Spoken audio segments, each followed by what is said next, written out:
Hey everyone, so before this week's episode begins, I would just like to announce that we've been having issues with the audio. So this week's episode sounds a little bit different from last week, but we're fixing things up for the next episodes, and it should be a lot better.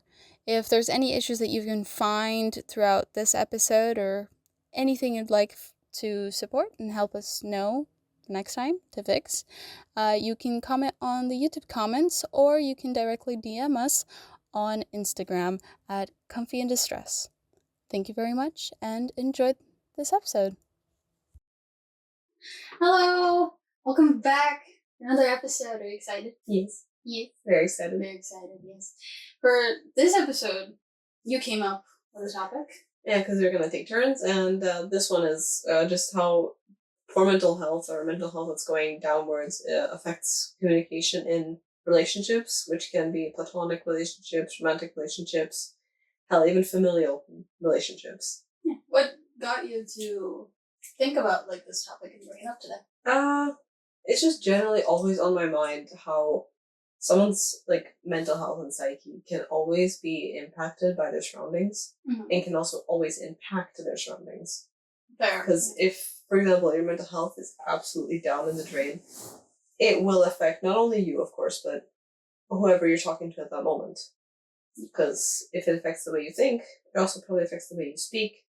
And if you speak rudely to someone, that's also going to affect how they treat you. And it's just a whole interesting thing to think about when you're bored. It gets into a rabbit hole, basically. Yeah. Yeah. The biggest rabbit hole, even. Yeah, it's not fun. It can confuse. It can be so much confusion for both sides. Especially, it's difficult to understand yourself if you're the one in that state as well. Yeah, especially if you don't have a person to talk to about it. Yeah. Or just generally don't have enough resources to learn about stuff like that, mental health related stuff. Yeah. Because then you don't know why this is happening, what's going on, how to fix it. And it's just, it can only get worse if you don't do anything to improve it, in my opinion. Yeah. Alright, well, let's get started. What exact relationships are we getting into today, though? We're mostly going to be talking about platonic relationships, friendships, or people that you're just not involved with too much, just friends. Mm-hmm. Romantic relationships, which is your partner, whether it be your girlfriend, boyfriend, partner, or whatever. And familial, which is your family, just whether it be a close family, extended family, blood related or non-blood related. It's just the people you consider your family. Right. Well, platonic relationships. I mean, I think when it comes to just friendships in general, mental health, if you're not really aware of how you're feeling and stuff, I mean, maybe you'll either shut down and not really tell your friends about it, or close yourself off. Mm-hmm. Or sometimes some people can get a bit aggressive. Yeah. Yeah, especially that tends to be more common in guys, but also women can also get quite aggressive. Yeah. But I think it mainly happens due to not having a safe space to properly express what you feel, which sucks for those who don't. And even if you do, it still can suck because sometimes you're okay, I don't want to burden my friends, I don't want to burden my family with this. It's like you turn it into an own mental hellscape, kind of. So then you're God, what if they think differently of me now that they know this about me, or blah, blah, blah. Yeah. Which can honestly cause more stress, which can also then impact not your friendships, it can also impact your work, if you do work, it can impact your school, it can impact your physical health. It's very difficult to narrow down to one singular side effect that happens afterwards. It's many things that happen. Yeah. Do you have any that you've experienced with before? Many times. Since I moved away to Bulgaria when I was in 8th grade. Yeah. I did not feel very well mentally. I kind of felt very sad a lot of times, sometimes angry at everyone, and I didn't have a reason to. Yeah.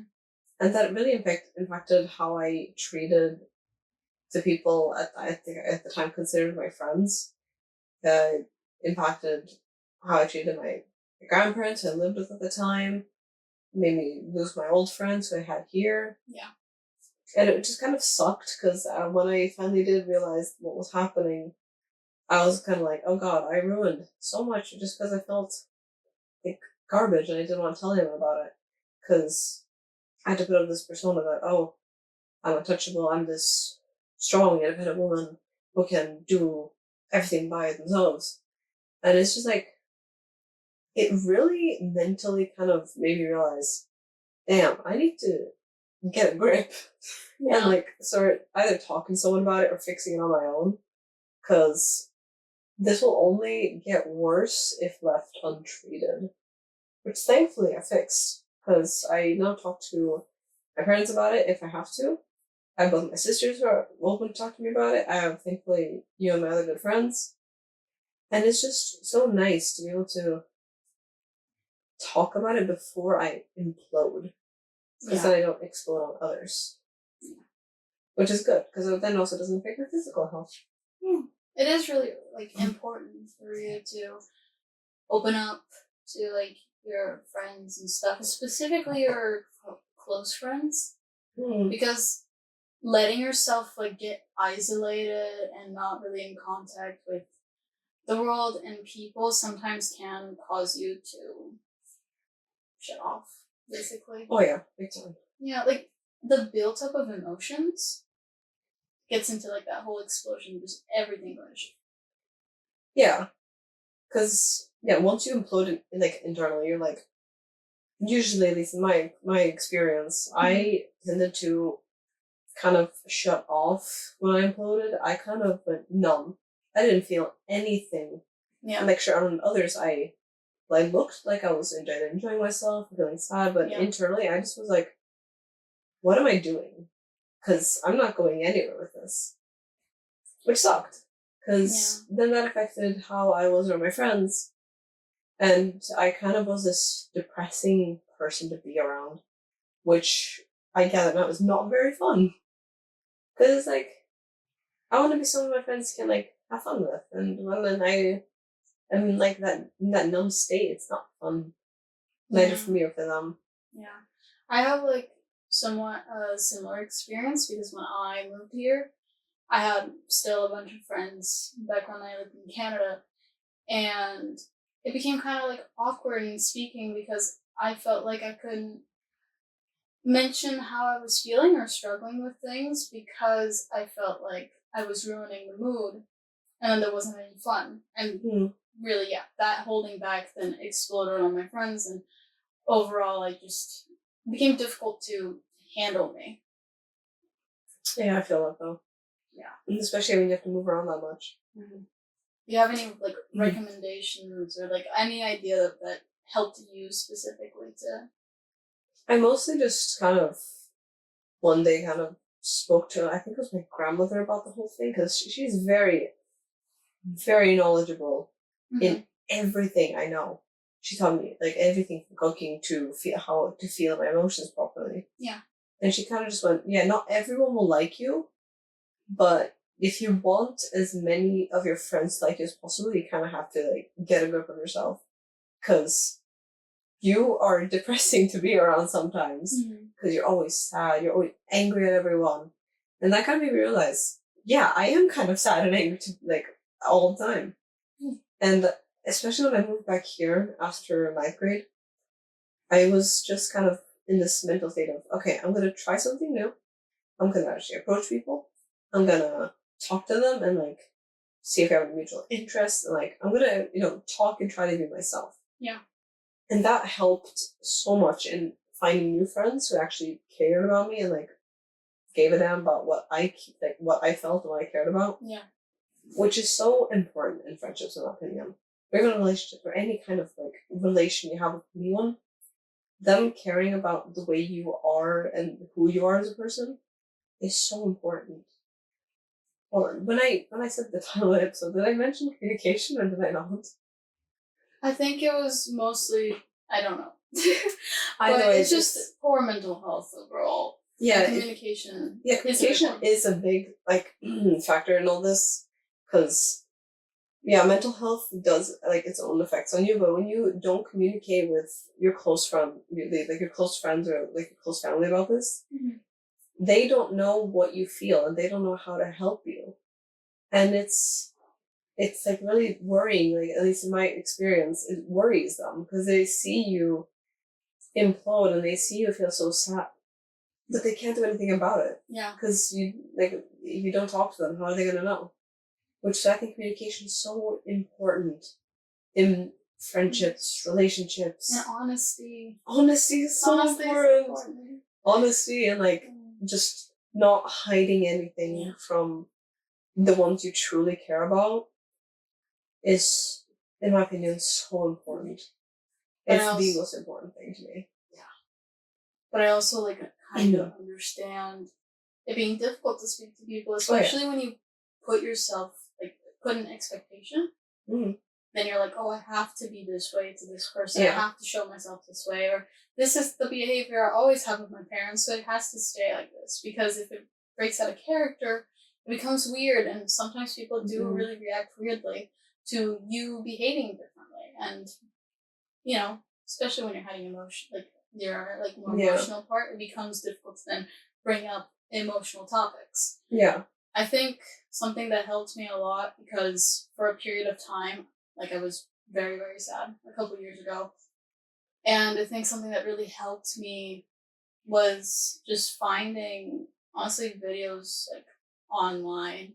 Not even people like talking about it like directly, but talking about either like the science on like just fixing one little habit of like your routine and everything, and just trying to apply these things and prioritizing yourself becomes a long way. Mental health not only does affect you and make your life difficult, but then it affects also how you work with other people. Yeah. Because like your mental health, like it does affect the way you are around others, obviously, because your brain, like some parts of it, like just don't work when you're not feeling well. Yeah. If they don't work as they should. Yeah. Whereas like people who have like severe depression, they often can't take care of themselves sometimes. Because like they have this overwhelming they need to focus on just staying alive. Yeah.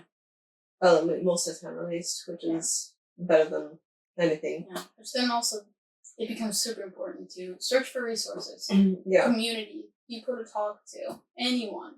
It can also be hard to talk about it depending on the dynamic you have, but like especially with your family. Because if you're very hyper independent from your family, it can kind of become hard to talk about certain topics. Like for example, me, I wasn't always very close with my parents about like emotional stuff. I hated having to cry in front of them about my problems. Yeah. But now it's like, that's my mother. She's there to help me. And I never felt better. Because as soon as I realized, damn, I can actually talk with her about things that matter to me and she actually won't judge like I feared she would. It's become so freeing after that. Yeah, unlocking like that door. It's like heaven. Yeah, it's also the same with your friends. Because once they've shown that they won't judge or like put you down for the things that you feel or like the things that you've gone through, it's super like freeing to be able to finally talk to them about anything and everything, honestly. Because honesty between friends is one of the most important things in a friendship, at least to me. Because it shows that you can be like, it's like, be yourself for one another. Yeah. And they won't judge each other, which is honestly, it's like a pillar for me. Yeah, that's very true. Yeah. I think that's most of the stuff when it comes to like friendships. As soon as you move into like romantic relationships, those things become even bigger of a problem. Yeah, because that is like a lot more things are involved. Because it's not only like, this person's my friend, and if we part ways, it's not sure it'll hurt, but it's not the biggest impact in the world. Yeah. Meanwhile, if it's like a romantic partner, then it's kind of like you're already a lot more intertwined within like your feelings, the way you've bonded with each other. Do you have any personal like experience with this thing? Yeah. Like I'm currently in like my 4th relationship, really. It's the biggest difference I've noticed is that you have like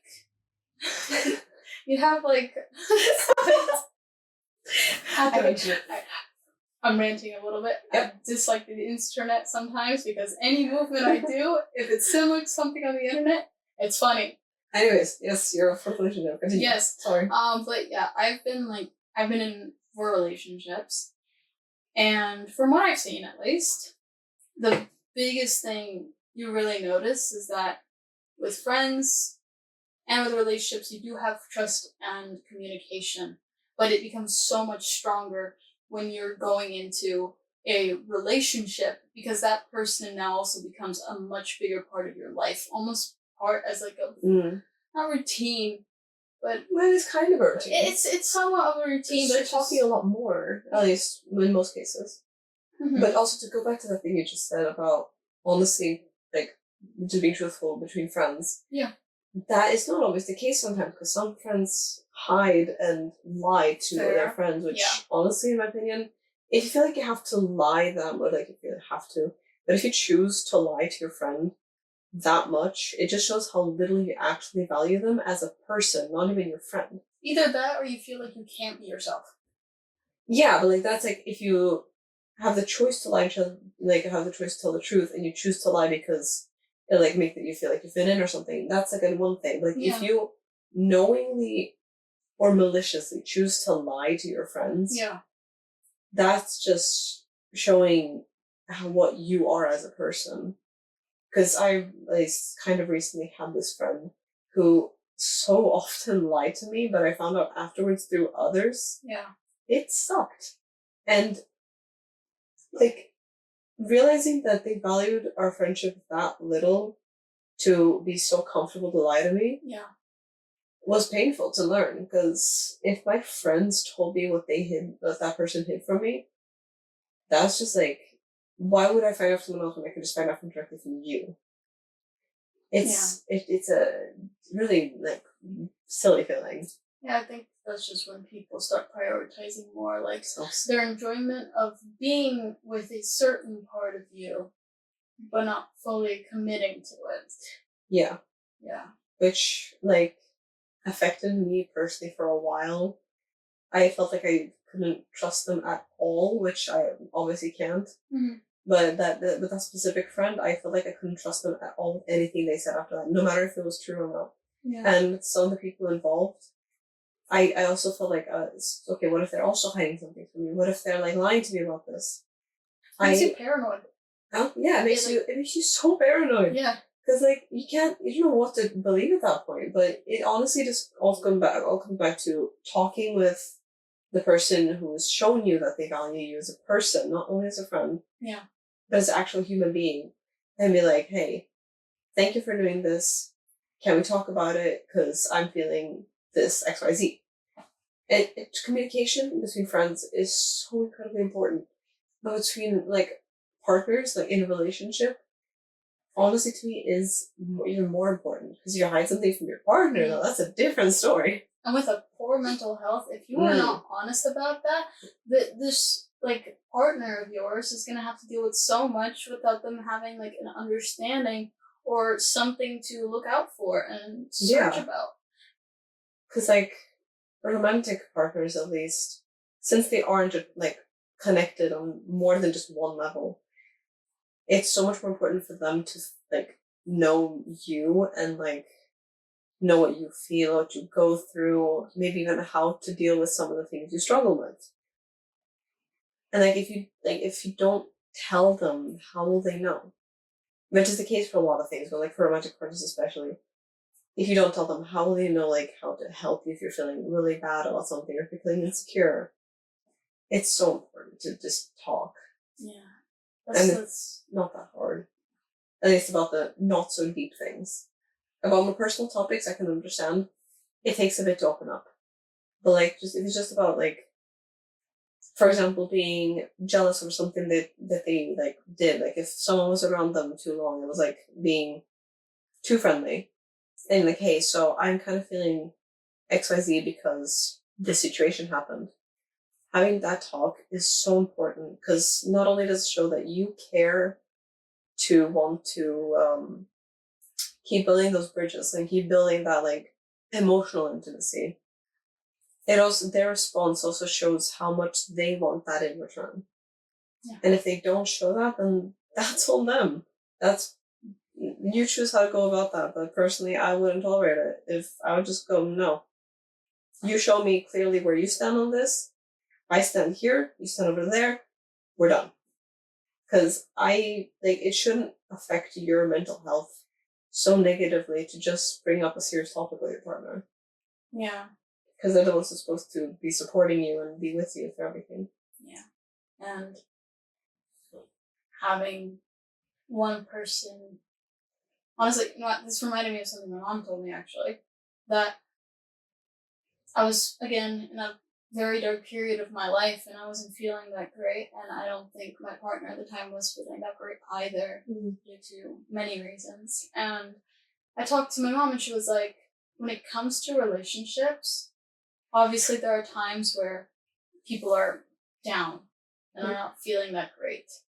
But when it comes to being a bit more depressed and like in the stronger position, if a person is like that, but the other partner is not as much or not at all, it becomes a lot easier to take care of each other, and that can go for either way.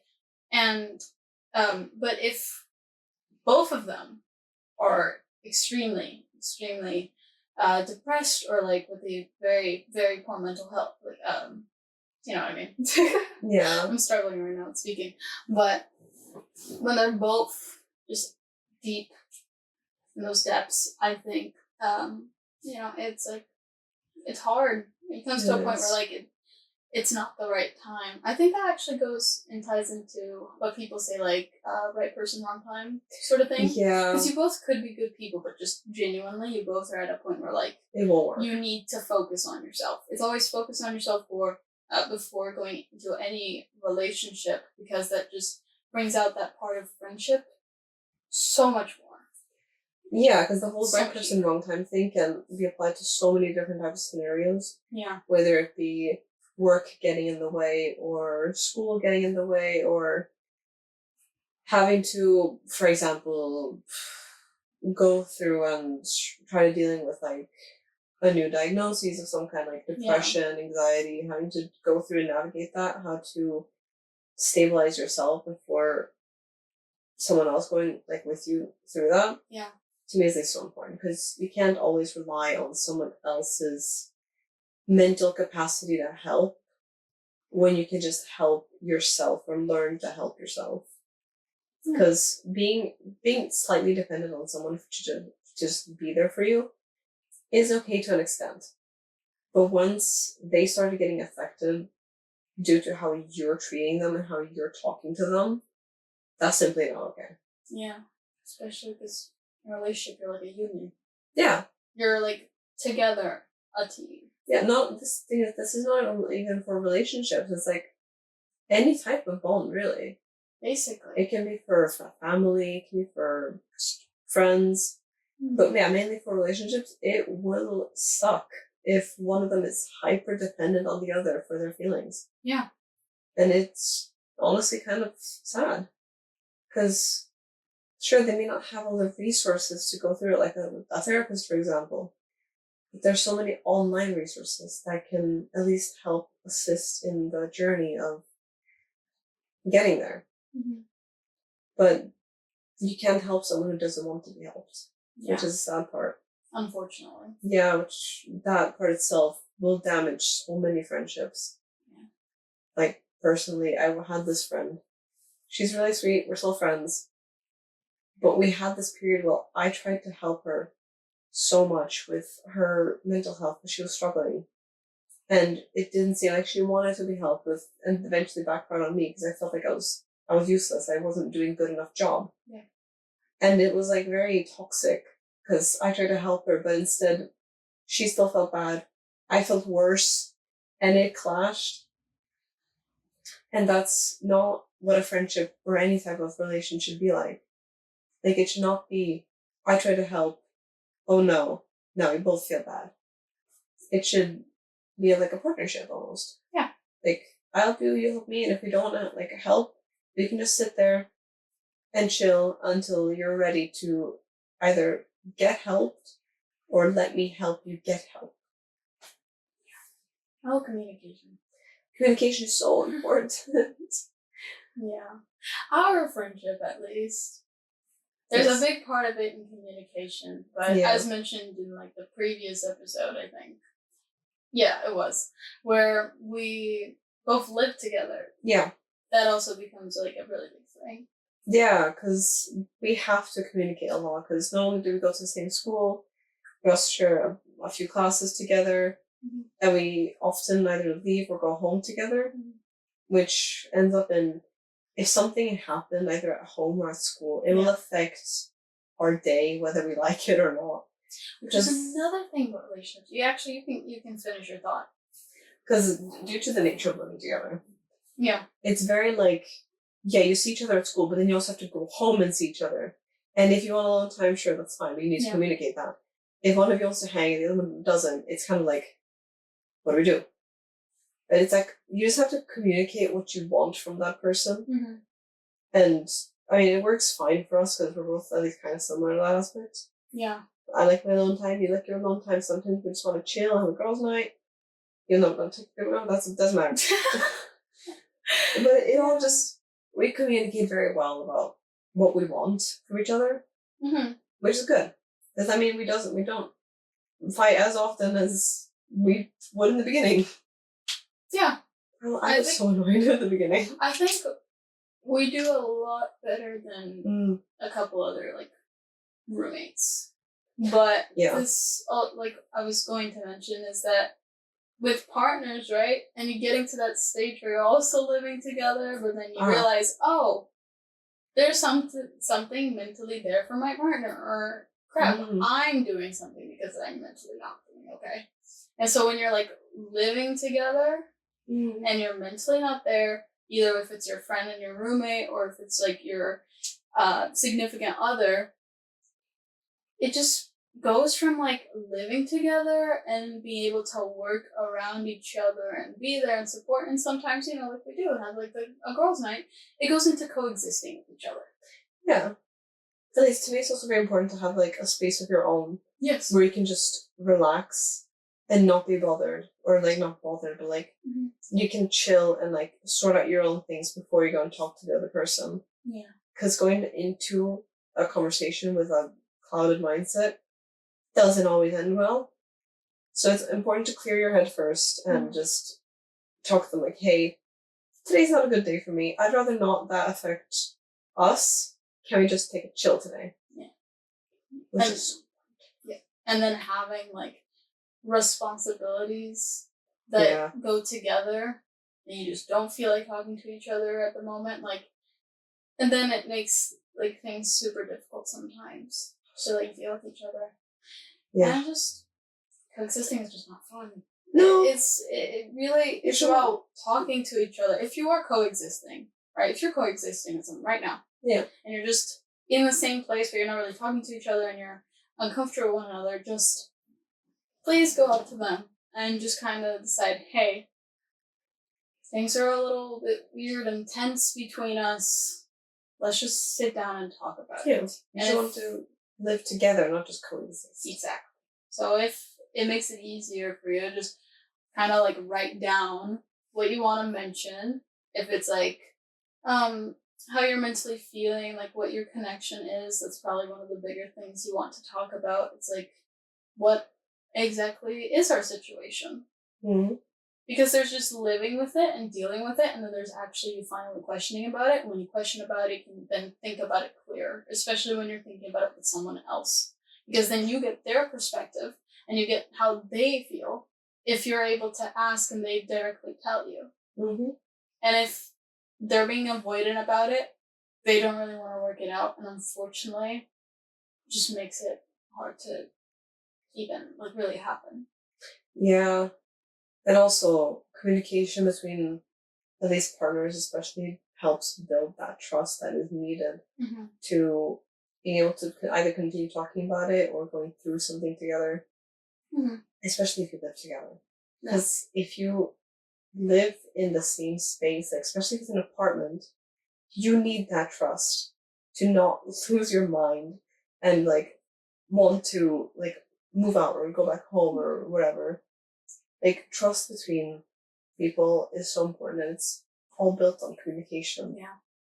Because if you don't talk together, how in the hell are you going to build a strong enough bond to be able to be like, okay, I trust you enough, here's this. Yeah.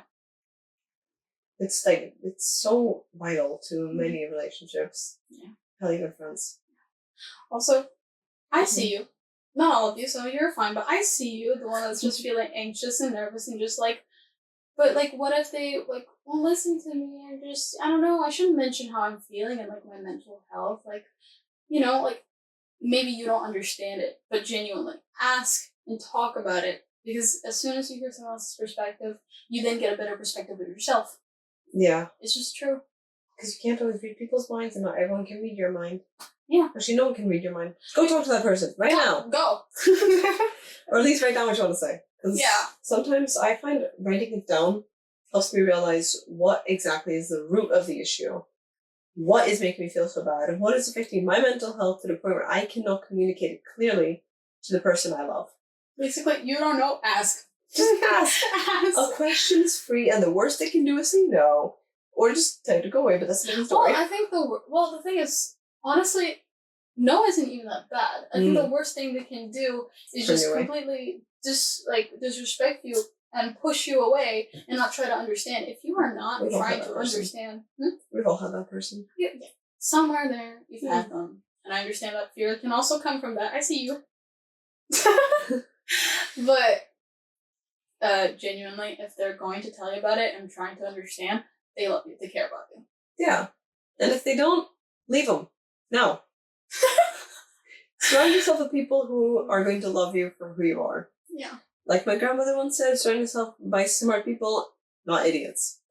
Because if you surround yourself by smart people, you'll gain knowledge. Mm-hmm. You feel safe most of the time, at least, because they usually know like emotional stuff.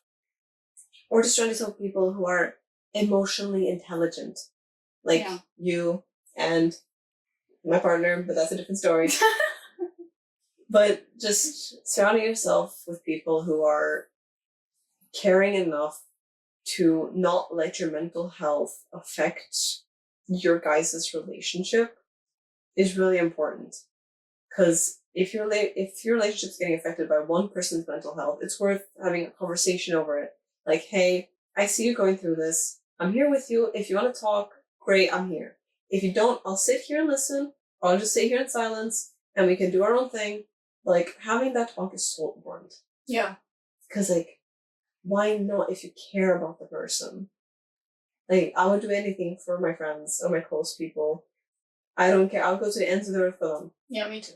I would just be like, hey, you're talking. I think sometimes I don't even let them have a choice. They will talk to me. Because I'd rather not let them go through it alone. Yeah. Like, as long as it's, like, not pertaining to another person as well. It was just, like, something you're going through, like, for example, you, singular you. You're going through something alone. I'm going to be like, no, you are talking to me. First of all, you live with me, so you don't have a choice. But also, because I don't like the feeling of going through something alone. Yeah. Whether it's by choice or not by choice. It's such a horrendous feeling that I don't like my friends going through it either. So I'm like, hey, I will sit here. Tell me when you're ready, but I will not move until you do. Yeah, if you have someone who is being pushy and pushing themselves away and won't speak, there will be some cases you'll have to put the foot down. Yeah, because I have at least a friend like that. Mm-hmm. And I worry about them a lot. And I want to be like, hey, I'm here. Please tell me, because I'm genuinely worried about you. But you can't always force the person to talk, which is honestly understandable. It's not always your place to know.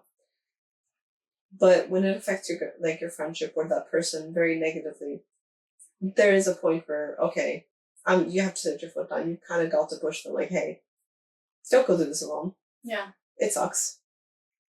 That's how you learn to persuade them. Yes. It also depends on wording, I think. Yeah. Because you could just be like, hey, are you okay? And it just seems like you're just asking it generically. Yeah. But if you say, like, look, I've realized how your behaviors have been. You've been kind of quiet and off. Usually I hear you talk a lot, or maybe you're, like, laughing a lot more. Like, I notice when you're happy and when you aren't, and it's worrying me. It's worrying me. They're not. behaving like as you usually do. I can tell there's something on your mind. Yeah. As soon as you tell them that you can see that there's something wrong, they will then maybe consider it because But they're they're like, not open to okay, talk about they're this. actually noticing me. They'll consider it, yeah. Yeah, they're like, you're initiating the conversation. It's like, oh, you're noticing that I'm not feeling okay. Which is another good thing to consider, especially in relationships. Initiative. Take that initiative and ask, hey, is there something I can do to make you feel better? Or, hey, something I can do to make this not as a sucky situation? Like, can I get you flowers? Can I watch a favorite movie with you? Can I get you some tea? Remember, unconscious people don't want tea. But if you can do, say, like a small action to make that person not feel like they're alone, and make them feel like, hey, there's someone in my corner. I might not want to talk about it right now because it's still horrible. Maybe I'll talk about it with them later because they've already shown they're here for me. Yeah. Take that initiative.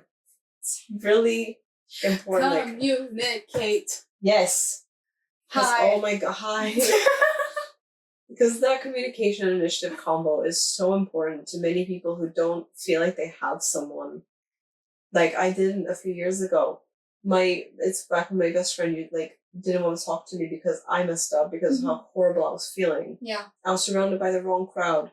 All my other friends, not the best people. They didn't care for me as a person. Yeah. Or at least they did show that later on, but minor point. I felt like this horrible person who just couldn't get friends. And then I found that that one person who changed it all. I'm like, oh my god. Maybe not everyone sucks. Someone took that initiative to seek me out, to force me to talk about it. And now I suddenly feel like a huge burden has been lifted off my shoulders. Yeah. It's like a lot nicer already. Having that clear mindset of someone cares. And it helped me and that person's friendship to get closer a lot faster. Because when you feel like you can trust someone, that bond, it stays. Which is nice. Do that. I'm threatening you. Both the people that can see me pointing at them. And just audio listeners, I am pointing at you guys too. I'm pointing at the mic. Okay. Yeah. Yeah. I'm thinking from someone who does not trust easily, that communication goes a long way. Not even if you feel like it doesn't. And especially if you just take the initiative to ask that person what you could do to help them with their mental health. Because as much as mental health has been normalized recently, it has still such a stigma attached to it. Because even if you don't want to talk about it, some people will judge you like, oh my god, you actually want to talk about that? Yes, Karen, thank you, I do. Boo-hoo. I'll make myself and my friends feel better. Big deal. And if they don't want to talk about it with you, they're not the right person to talk about this at all. Maybe they themselves might have their life figured out and know what they want to do. Or they understand themselves. Because sometimes you can also feel horrible by not knowing what is wrong. Because I'm also very bad with figuring out what is wrong in the moment. Yeah. And when I finally do figure out, I'm like, okay, this person offered earlier. I'll check if their offer still stands. And then we'll see where it goes. Yeah. And having mental health as well, just you having important mental health, sometimes you don't even notice it yourself. Yeah, until other people point out, you're like, oh, I actually have been neglecting my bodily needs for months.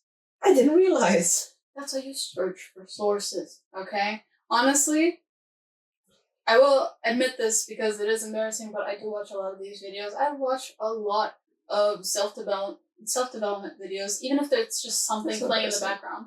It is a little bit because I feel like, at least in the friend group that we have, a lot of the times what we actually talk about is games and a lot of fun stuff. Being chronically online. What do we not talk about? I don't know. But I do watch a lot of self-development, and I guess my For You page can be pretty generic, but what's really nice about that is just hearing other people say basically the stuff we're saying right now. Yeah. If you notice that there's something in here that you're like, oh crap, go for it, search for it. I mean, we also have I wouldn't trust ChatGPT that much to know what it is. Not with this kind of stuff. Don't do This it. with this kind of stuff, or just any sort of diagnosis, no. But you can look for sources using ChatGPT. Like, hey, give me some sources somewhere to find XYZ information so I can research it myself. And they'll probably spew out a few sources.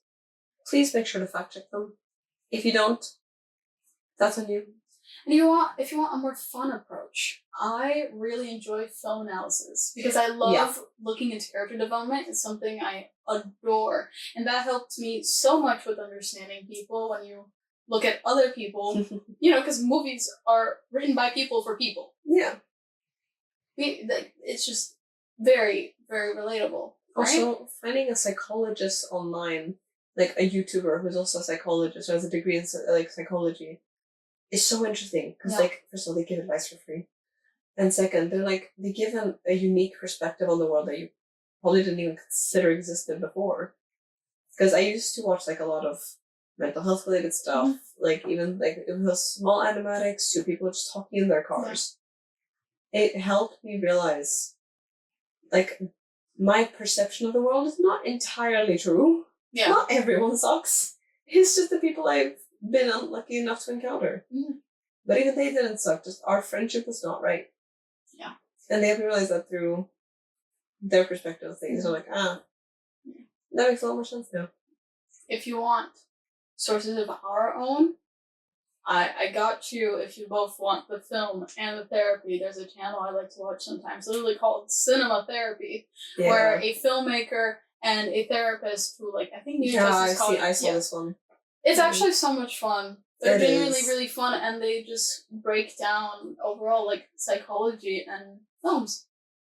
I've seen a lot of it, and it's a lot of fun, and you do learn genuinely a lot. Which is good. Yeah, I think the therapist in the Cinema Therapy also has his own channel, which I think I've seen a video or two before. He also goes and delves deep into stuff with his own situation and him looking into movies himself too. Mm-hmm. I think I saw him go into Euphoria a little bit, and he literally talked about relationships and communication and mental health. And that helped me so much, not only understanding myself, but also just other people. So genuinely, we are not professionals. We're just people who experienced some of these things and found our way to it. So I would really, really recommend you to go there. Or if you have the resources, go to a professional. They'll always give better advice than two 19-year-olds. Yeah. Do you have any resources of your own? My grandma. No, honestly, yeah. Go to your grandparents. If you can talk to your parents about that. No, not your parents. If you can go to your grandparents, go to them. They it's first of all, it's nice to talk to them because, well, it's your grandparents, your family, but also they have such a unique perspective on the world because they've been alive a long time. Yeah. And they've seen a lot, especially my grandma. She didn't have the easiest life, but that has given her such a unique perspective and has helped me through so many of my own crises. Yeah. Which has just generally just helped in my communication with my friends and my close ones. I see myself and okay, this situation is absolute garbage. Mm-hmm. What do I do about it? And then I think, okay, what would my grandma do? And then suddenly, it's not that bad. I'm gonna do that. Do that. Boom. Because often, as I said in the previous episode as well, we over-dramatize things in our heads. Yeah. So often. Because we have this, because our mindset is okay, this is how it looks for me. It's absolutely awful. It's in this box. But then you kind of have a wider perspective on it, either through someone else or just through rational thinking or writing it down. You're oh, hold on. It's actually not that bad. Yeah. I can take XYZ steps to reach this specific goal of mine. And suddenly, life is not that bad. Yeah. And if you guys, for some reason, didn't notice, that feeling is anxiety. Yeah. Severe anxiety. Get yourself checked. Get help. You're calling all of them out. How dare you? We're students. All of us have anxiety at one point. Anyone has anxiety. Anxiety is actually fundamental. Mm. So, it's important. But if it genuinely stops you from living and so on and struggling with people, keep an eye on yourself. Genuinely. Yes, note it down. Knowing there's a limit to how much anxiety you can feel at one point is so important. I know I can feel a limit of this much anxiety out of like this much. Yeah. Like for like half until I start over dramatizing every little aspect of whatever I'm doing. Like for example, when we had to write our extended essay, I was so anxious about the entire structure of it. I knew my information was fine. Yeah. But the structure, I wanted to throw my computer out the window until I had my sister look it over and be like, okay, your grammar's kind of not the best, but I can fix it for you. You just look through it now, see if it looks right.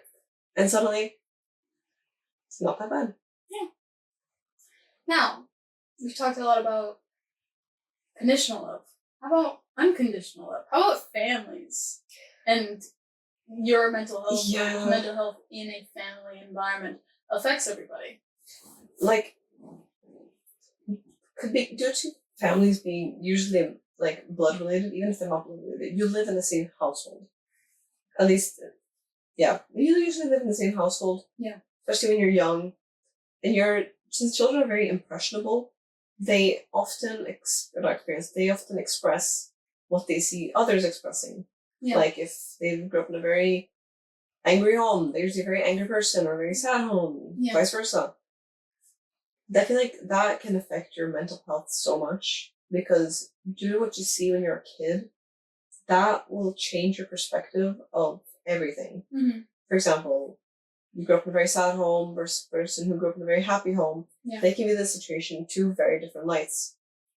So them talking and like finding the middle ground where the most accurate situation probably is so important. Yeah. Because, well, yeah, communication between family members, to me, is at least a lot more important than people who used to be strangers. Like, I would not hide anything from my family anymore due to my honesty with them. Ever since they opened up about anything, honestly, I kind of just started talking to them and then didn't stop. I'm just a spewing gate of information to them, which is, to me, is really important. Once you start, you don't go back. Once you start, you keep going. You don't go back. Yeah, because they're the ones who are supposed to love you unconditionally. Whatever happens, they're supposed to be there for you. And if they don't, well, that's a tough situation, because shitty people do exist. Yeah. Unfortunately. Got anything out of that? I also agree with it. I mean, I personally had a family that was honestly really open and comfortable about talking about things. From a very young age, I learned a lot. I'd seen a lot. So, like, I understood and had that comfort with my parents very early age. But that still didn't stop me from sometimes keeping things from my parents.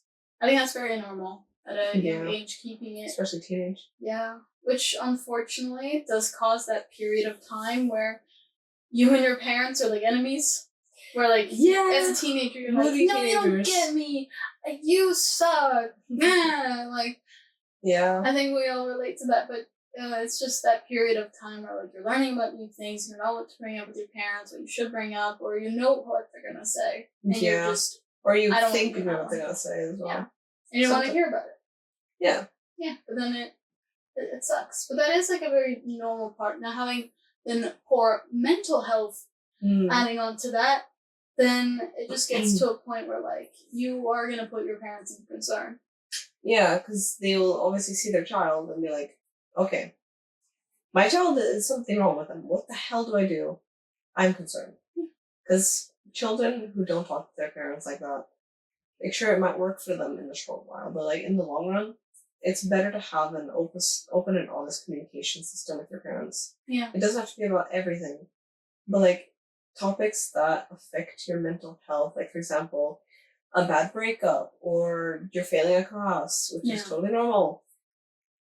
It's important to be able to talk about that kind of stuff, because they can help you through. Because again, parents, they live longer than us. Yeah. They know more than we do, and they know that, sure, if you fail a class, you can retake it later, or you can make up for it later. It's not the end of the world. Yeah, but I think as well that if you, for parents, it's a struggle to bring it up sometimes. Because if you genuinely close yourself off more and more, it then becomes harder for your parent to try to talk to you, because it's like, well, my kid doesn't want to talk to me. It also depends on how the parent grew up. That is because if they grew up in a very closed off household as well. It's very tough for them also to talk about stuff because they didn't grow up with that. Yeah, if you already didn't have that foundation, that becomes even harder. Yeah. Which sucks. Yeah. But that's also why friends exist, or therapists even, or school counselors. Honestly, it's good to have views and opinions from everyone in a different way. Yeah. Your parents will be obviously, or just family in general, will be the most honest to you and straight to your face. Like, Yeah, they can much easier tell you, no. No matter what you do, they're supposed to love you regardless. Yeah. If you make stupid decisions or not, they will call you out. Yeah, they were like, okay, you did something stupid, but no matter. Yeah. And then with friends, it's just like they will try to like harden it a little bit, which soften. I cannot do that. But let's yeah, soften the blow and sweeten it. Yeah, exactly. And I think that just then makes it even harder to deal with like the issue. Yeah. And honestly, from that and just from my own struggles of understanding people, made me honestly a really honest person, even to people that I'm not that close with. Being honest sometimes is the thing people need, because sure, you might want to hear one thing, but hearing the total opposite sometimes can bring you out of it and be like, hey, I'm cuckoo in the head sometimes. What the hell did I think? Because, for example, when I went through my breakup, it was bad. I never go down to my sister and cry because she's my older sister. She bullied me for everything. I went down to her anyway because of how bad I felt, because I knew this is my older sister. She's going to look at me and, of course she's going to make fun of me. That's her job. But she's also going to try to comfort me in a way that will, of course, tell me the truth of what she thinks, and also bring me back to reality, because I was honestly being very overdramatic. So I was like absolutely heartbroken. And she was like, trust me, you will find someone else. Men ain't worth anything, if to put it lightly. But that honest and open communication helped so much in just seeing that my brain was making the situation a lot worse than it was. Because I'm honestly a very dramatic person. I always have been. Can't change that, unfortunately. But she's also, but in the opposite way. She helped me bring me back down to earth. Yeah. Communicated with me and said, you're being silly. Stop that crying. Calm yourself. Have some water. She made me drink so much water. Yeah. Which, by the way, drink water.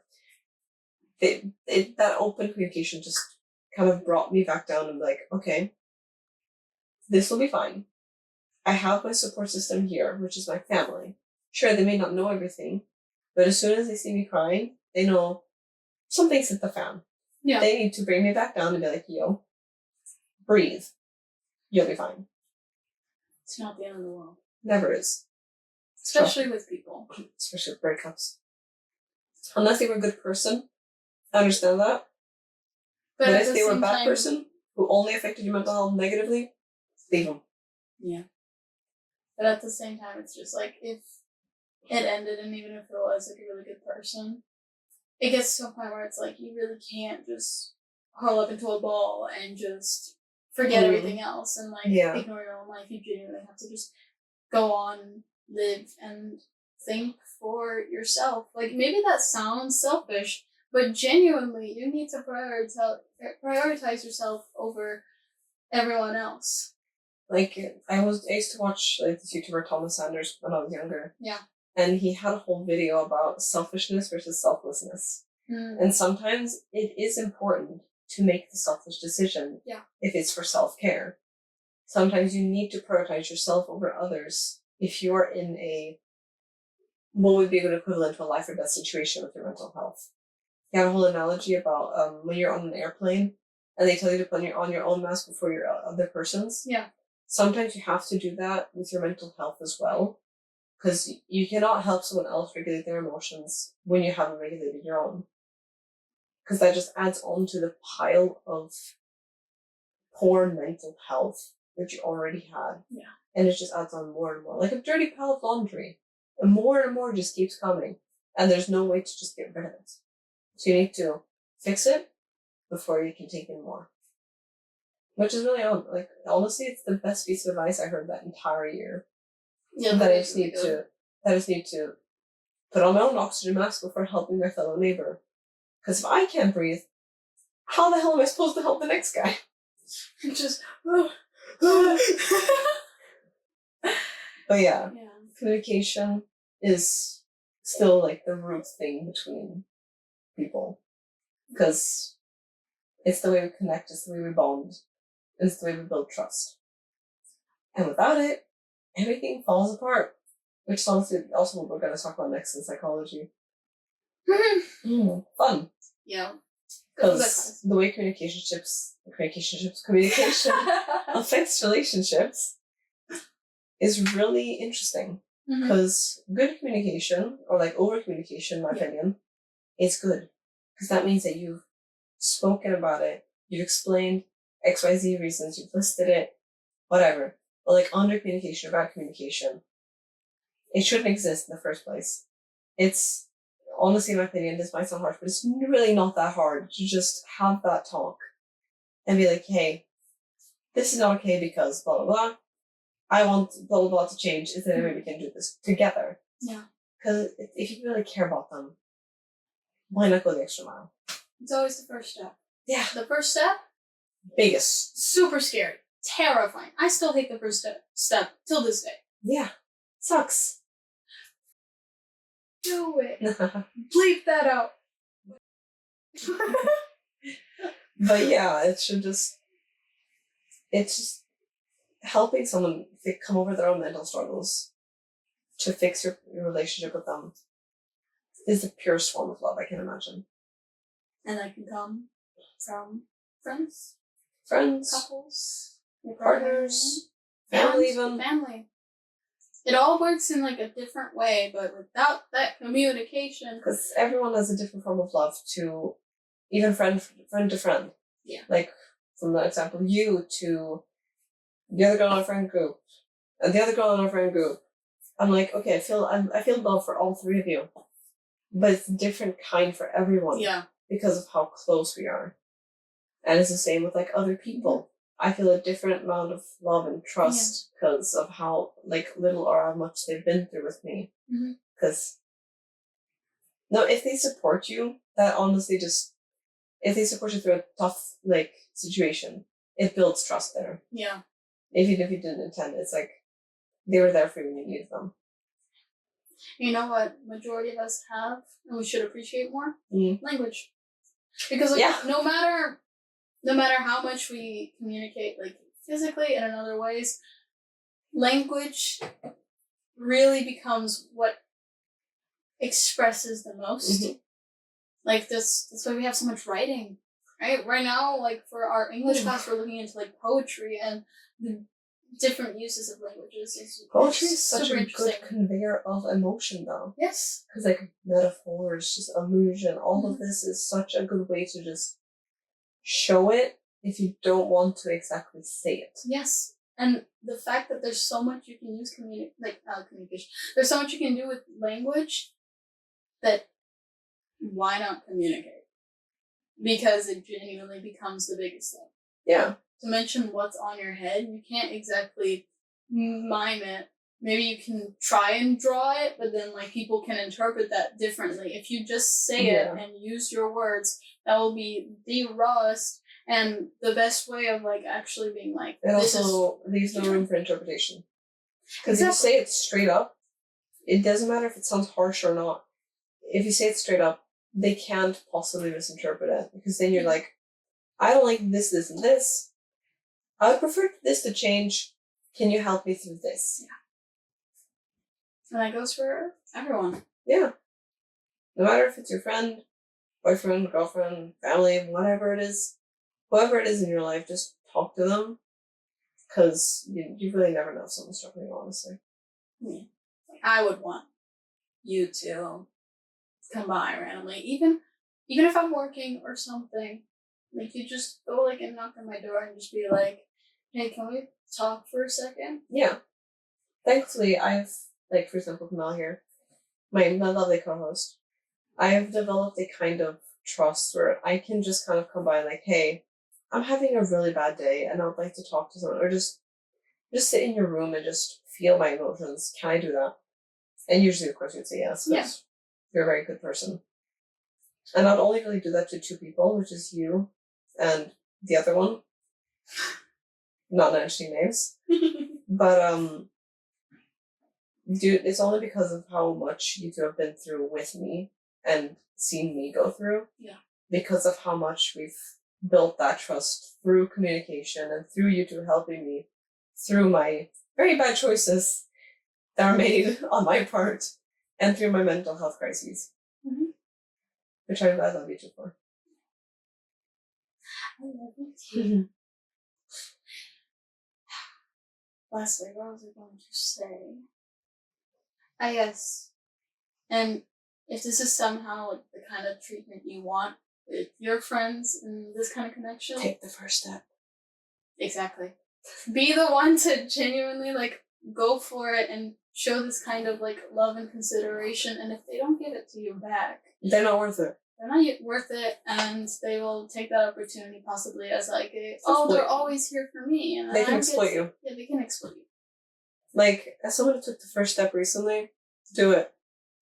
Yes, feels good. It's terrifying. You may feel the fear of rejection, but you'd rather go through it than and like have the possibility of them accepting or whatever, than not go through it and never know. Because if you never know, it can also just worsen your mental health again. Oh, but the weight that gets off your shoulders when you just say it. Like, even if you didn't get your response yet, the fact that you just said it. I said it because it's been on my mind, and honestly, it's annoying just having to think about it. And I'm just like, okay, person's right here in front of me. We're both in like a vulnerable state where we can just talk. I might as well just say what I feel. And sure, there was a chance of rejection. But I was just like, no, I'm going to take this first step because I care about this person so deeply. I would rather take that chance than never know. So I took it. We worked things out. Everything was great. Yeah. And now we're better than ever. Yeah. Because initiative is important. We love talking. Yes, communication is really important. Please communicate. Yeah, because again, poor mental health affects also you physically, even if you attend it or not. Yeah. It can affect your sleep. It can affect your food habits, your hygiene. In some cases, if it gets bad enough, it can affect so much of your life without you even noticing until someone else points it out. So please go talk to someone. Yeah. Well, we're basically at the point where we're just going to keep repeating the same thing. Yeah. Talk to them. I see you. I'm watching. Feel threatened. I'm watching you. Yeah. You guys can hear me very clearly. Do something about it. Do something. Out of love. I don't even know who you are, but out of love. Please. Yes. Or I'll be watching you. I'll be watching you. Okay, well, that's really the end of the episode now. I hope you guys took something really good from this episode. Even if you didn't, I hope you had fun listening to our shenanigans. Because we're weird people. We're funny. We're silly people. Okay. We're silly geese. We're shitty. You're shitty. I'm boring. No, you're not. Yeah. See? You know how I should have said, no, you're not? This is Prove me wrong. Individual. Be honest. Be genuine. I don't know anymore. Be genuine with your friends, please. Talk to them. Anyone. Actually, you can journal. Journaling is good. Journaling can be good sometimes. It's a private way of getting your thoughts out. And then you can be rational about it because you'll read it back and you're like, oh. like my math book. There are some questionable notes in there because I liked journaling during math class. It was fun, healthy way to get my emotions out, and it made me realize that I was an idiot. I will be reading those from you. I would definitely steal it from you. Different language, I'll translate. Anyway. All right, well, really, thank you so much for watching this episode. Hope to see you guys in the next one. Bye. Bye.